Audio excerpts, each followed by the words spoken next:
A massive grizzly bear, wounded and limping, appears at the edge of a remote Alaskan property.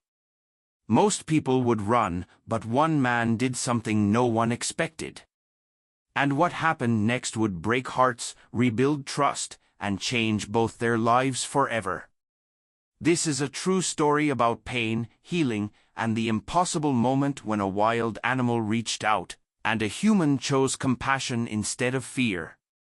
Before we begin, make sure to subscribe to the channel, like this video, and turn on notifications. It helps us bring more true emotional stories like this straight to you. Get ready for a story that will shake your heart and restore your faith in kindness, even when it comes from a grizzly. The wind howled through the late autumn trees, carrying with it the scent of pine, cold air, and something else. Something raw. Cal Walker stood on the porch of his small cabin in the Alaskan wilderness, staring into the woods with narrowed eyes. The morning was unusually quiet. No birdsong, no rustling of deer, just that heavy silence that made your skin tighten. And then he saw it. At the edge of the tree-line, a massive shape moved, not with the confidence of a healthy bear, but slow, halting. A grizzly, easily 600 pounds. But something was wrong. Its front paw barely touched the ground, and its great head hung low. Its coat, once golden brown, was streaked with mud and blood. Cal's first instinct was fear. He stepped back, heart pounding. He'd seen bears plenty of times out here, but this one wasn't just wandering. It was coming straight toward his cabin, limping, staring. Cal raised his rifle but didn't aim. Something stopped him. The bear didn't growl, didn't roar. It paused at the edge of the clearing and then, with visible effort, lowered itself to the ground. Its breathing was heavy, labored, and when it shifted, Cal could see the wound, a gash across the shoulder, deep, fresh, and likely infected. For a moment, man and bear simply stared at each other across the cold grass. And Cal felt it, not just fear, but something else. Recognition. Pain. Weariness. The same look he'd seen in the mirror the year his wife died. The bear lifted its head slightly and let out a low, guttural moan. Not a threat, not a warning, a plea. Cal lowered the rifle. He didn't sleep much that night. He kept the fire low and the porch light on, checking every hour. The bear didn't leave. It shifted once or twice but stayed curled in the snow, as if it had decided this was the place. Cal's mind spun. What was he supposed to do? Call fish and game? They'd tranquilize it. Move it. Maybe worse. But something deep in his gut said no. This bear hadn't come here by chance. It came because it had nothing left. The next morning, Cal stepped off the porch, boots crunching through the frost, a tin bowl of water in one hand, a small strip of smoked salmon in the other. The bear lifted its head as he approached, just slightly. Cal knelt at a distance and set the food down. Then slowly, he backed away. The bear didn't move for a long time. But then it crawled forward and ate. The morning after the bear ate, something shifted. Cal watched from the porch, coffee steaming in his hands, as the grizzly lay curled near the edge of the clearing. The animal's breathing was uneven, its body visibly trembling. The wound across its shoulder had crusted with dried blood, but the swelling was worse now. An infection was setting in. Cal knew the signs. He'd seen enough injuries in the field, on both animals and people. He also knew one hard truth: if the bear didn't get help soon, it would die. But help meant people, and people meant consequences. Cal rubbed a hand across his face. It had been 5 years since his wife passed. Since he stopped letting the outside world in. But now, in a twist of fate only the wilderness could write, he was sharing his solitude with a 600-pound question mark. And it had trusted him. That mattered. That afternoon, Cal gathered what little veterinary supplies he had: antiseptic, gauze, gloves, an old tranquilizer dart he'd used once to treat an injured elk. He knew it wasn't designed for something this size, but he had to try. He moved carefully, preparing fish soaked in antibiotics and anti-inflammatory pills ground into paste. He walked the food out to the clearing where the bear now lay, watching him with dull eyes. No growl. No movement. Cal crouched again, placed the food down, and backed away as always. The bear didn't eat immediately this time. It looked at Cal, and in those dark, glassy eyes, Cal saw not a wild predator, but a creature in pain, clinging to trust. Eventually, the bear inched forward and ate. That night, the snow began to fall.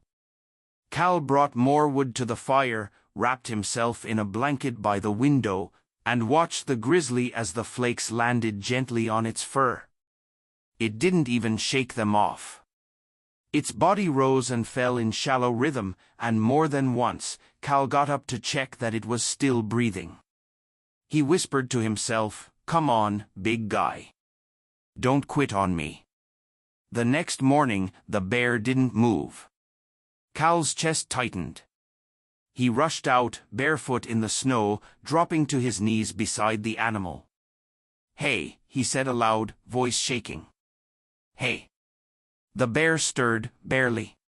Still alive. Cal exhaled hard, realizing how much he'd been holding in. He noticed the wound had started to drain. The medicine was working. But the real damage wasn't just physical.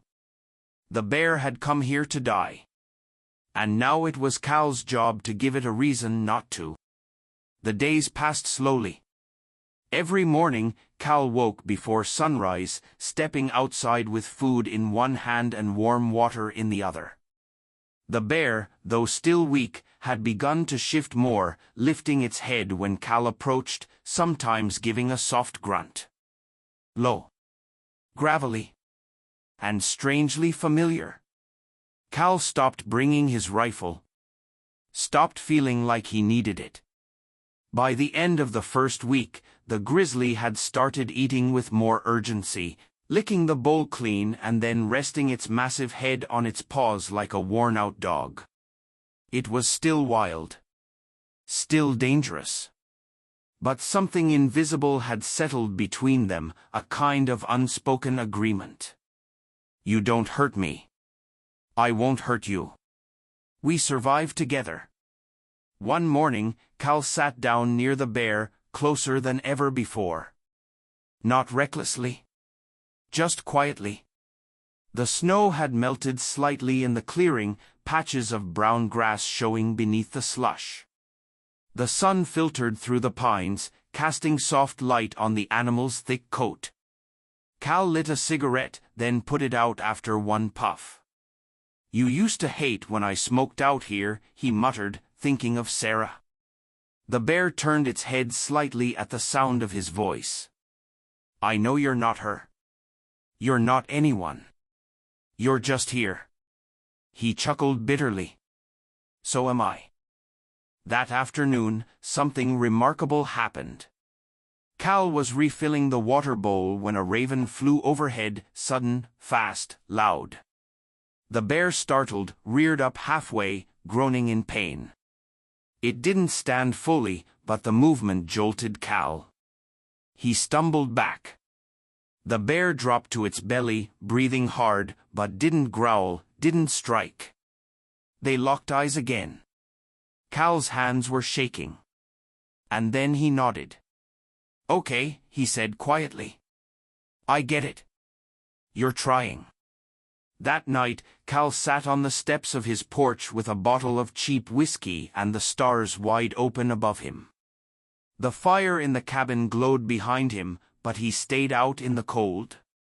The bear was sleeping again, just 20 feet away, not in fear, not in pain. But like it trusted this place. Like it trusted him. Cal took a sip and muttered. "You came here to die." He looked up at the stars. So did I. The wind was quiet that night, and for the first time in years, Cal felt like maybe he wasn't alone anymore. The weather turned harsh again. The temperature dropped below zero, and the wind came roaring down from the north like a freight train. Trees creaked. Ice formed thick along the cabin's windows.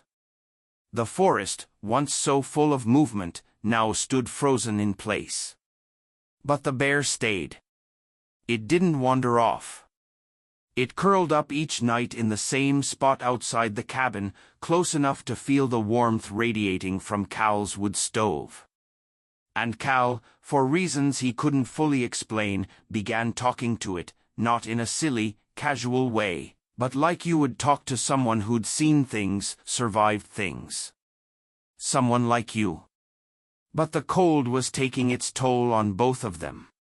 One morning, Cal stepped outside and saw blood in the snow again, not fresh from the shoulder wound, but from the bear's paw. Cracked pads. Ice burn.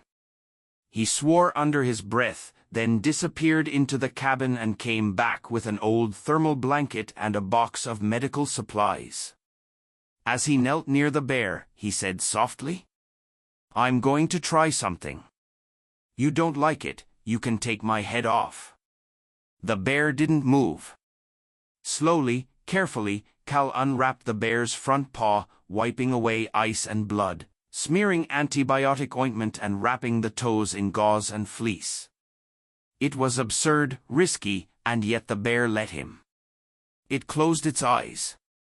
That night, Cal stayed up late writing in a journal he hadn't touched in years.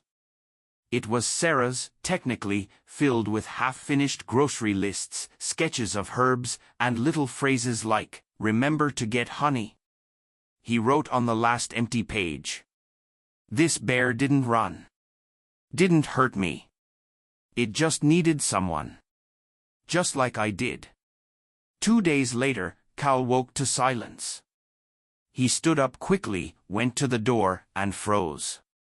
The bear was gone. The clearing was empty, the snow untouched. His throat tightened, as if the cold air had clawed into his lungs. After everything, it had left without a sound. No warning. Just like Sarah. He spent the day wandering the woods, boots sinking deep in snow, heart pounding with every print he didn't find. He shouted once. Just once. Then he sat on a fallen log and whispered, "I shouldn't have gotten used to you." But that night, just before midnight, he heard something. Crunching snow. A low, tired huff. And there, just beyond the trees, the bear returned, limping badly, its eyes dull, its body swaying. Cal dropped to his knees in the snow, arms trembling. "You came back," he whispered. The bear collapsed in the clearing, not in pain this time, just from exhaustion. Cal crawled toward it slowly, blanket in hand. And for the first time, the bear didn't just tolerate him. It leaned into him. The next morning, the sky turned a strange, unnatural gray. Cal knew that color. It meant trouble. A blizzard was coming. He moved quickly, stacking firewood on the porch, checking the propane, sealing the window cracks. But every few minutes, he'd glance over his shoulder at the bear. It was still lying near the cabin, curled tightly, breathing slow but steady. He'd wrapped it in 2 blankets during the night, and now, somehow, it felt wrong to leave it outside. But bringing a full-grown grizzly into the cabin, that bordered on insanity. Then again, so did everything about the past 2 weeks. By late afternoon, the snow began, sideways, thick, blinding. Visibility dropped to 10 feet. The wind roared through the trees, and Cal knew, if the bear stayed out there, it wouldn't survive the night. He stood at the cabin door for a long time, hand on the knob, heart pounding. Then he made a decision. He opened the door. The bear didn't move at first. Cal grabbed a tarp and slowly dragged it toward the cabin, motioning, whispering, coaxing with soft urgency. To his shock, the bear responded, not with a growl or panic, but by staggering to its feet and limping toward him. It stopped just outside the cabin entrance, massive head turned slightly, like it was asking for permission. Cal stepped aside. "Come on," he said softly. And the bear, one slow step at a time, crossed the threshold. Inside, the warmth hit like a wave. The fire crackled. The oil lamp glowed. And the bear collapsed on the rug near the hearth with a low groan. Cal backed up slowly, heart hammering. The room smelled of smoke, pine wood, old cloth, and now fur and snow. He sat down across from the bear, still gripping the edge of the table. They stayed like that for hours. The storm raging outside. Man and bear inside, sharing the same heat. The same silence. No fear. Just breath. Just survival. Around midnight, Cal stirred. He refilled the fire, checked the door, and sat beside the bear. Closed now, knees almost touching its fur. He spoke quietly, like he hadn't in years. "I used to think the only way to survive out here was to be alone. To keep everything out." He swallowed hard. "But you changed that, didn't you?" The bear blinked slowly. Its eyes were half closed, but watching. "I didn't save you," Cal whispered. "You saved me." Outside, the storm howled. Inside, the fire burned steady. And 2 lost souls shared its light. The storm lasted 2 days. Snow piled high against the cabin walls. Wind shrieked through the trees like a voice from another world. But inside, the silence was warm, steady, alive. The bear didn't move much. It slept most of the time, waking only to drink water or shift closer to the fire. Its wound was healing, though slowly. Cal could see less swelling now, the raw edges tightening, the skin beginning to knit. And something else was happening too. The fear, the edge of danger that had always lingered, was gone. There was only presence. Cal had grown used to the heavy breathing near the fire, to the soft shifting of paws against wood, to the deep brown eyes watching him as he moved about the cabin. He even started talking again, not just to the bear but with it, as if there was someone on the other end of the silence who understood. And maybe there was. On the 3rd morning after the storm, the sky opened, blue and sharp, the kind of cold that made the air feel clean. Cal opened the cabin door and let the sunlight flood in. The bear stirred, blinking, then slowly rose to its feet. It stood in the doorway for a long time, looking out. The forest, blanketed in white. The trees glistening with ice. Cal stepped beside it. "You thinking about going?" he asked quietly. The bear didn't answer, of course, but it took 1 step forward and stopped. They walked together to the edge of the clearing. Cal watched as the bear sniffed the wind, ears twitching. Then it turned and looked back at him, and he felt that same impossible connection hit him in the chest like it had the day the bear arrived. A question passed between them, and Cal nodded. "It's time." He didn't follow as the bear moved into the woods. He stood in the clearing with his hands in his coat pockets, jaw clenched, heart tight. The bear paused once at the treeline, just for a second, and then it was gone. That night, the cabin felt too big, too quiet. Cal kept the fire low. He sat at the table with Sarah's old journal, flipping through pages stained with years and time and grief. On a blank page, he wrote, "It came wounded. Left walking. I don't know what that makes me, but I think I'm better for it." Outside, the snow glittered under moonlight, and in the far, far distance, a low rumble echoed through the trees. Not a growl, a goodbye. Spring came late to that part of Alaska. The snow took its time retreating, melting in slow patches across the clearing, dripping from the pine branches like tiny clocks ticking the season forward. The forest, once silent and white, filled with sound again, birdsong, thawing creeks, the distant crack of shifting ice. And Cal? He stayed. He could have left.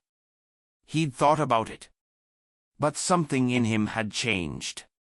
And so had the cabin. It was no longer a place he used to disappear. It had become something else. Something sacred. He built a bench out by the tree lean, right where the bear had disappeared that day. Rough wood. No polish. No plaque. Just a place to sit and breathe. To remember. Some evenings, he would bring a thermos and sit there, watching the treetops sway. He didn't expect to see the bear again. But that wasn't the point. It had already left something behind. Then one morning in mid-May, it happened. He was splitting wood behind the cabin when the crows went silent, the kind of silence that makes you freeze. Cal looked up, and there, standing just beyond the edge of the trees, was the bear. Thinner than before but walking strong. No limp. No wound.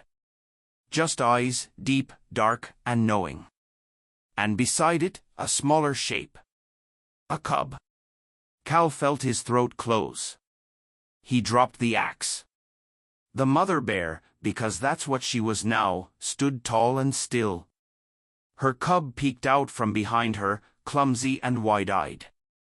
The two of them stood there for a long, breathless moment. Cal didn't move. Didn't dare. And then slowly, the bear lowered her head, just once. A gesture. A memory. A thank you. Then she turned and disappeared into the trees, the cub bounding after her. Cal stood alone in the clearing, hands shaking. Not out of fear, but awe. The kind of awe that comes when life shows you something pure, something rare, something real. That night, he sat at the table and wrote one last line in Sarah's journal: "She came here to die. She left carrying life." He never saw her again.